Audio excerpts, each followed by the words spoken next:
Ito na nakuha ko na.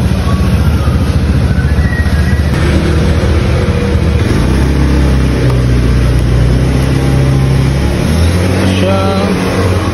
Sticker marker na white. Para dito. So, babalik na ako ng PGH or mag Robinson's Place Manila muna ako tatambay at magkakape. A few moments later.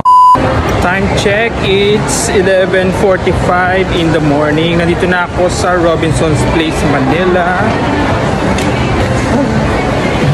Kailangan ko na maghilamos. Punta muna akong toilet. Dumating pala ako sa PGH na mga 7:30 in the morning yun. So, nag-fill up lang ako ng name ko para sa numbering, parang gano'n. Pero alam ko, hapon pa ako matatawag doon. Kaya tignan nyo, ang dami ko nang nagawa. Nakapagluneta ako, tapos nakapunta pa ako ng Lasol, Manila para doon sa may marker. So ngayon, dito naman ako sa Robinson's Place, Manila. Mag-alas 12 pa lang ng tanghali.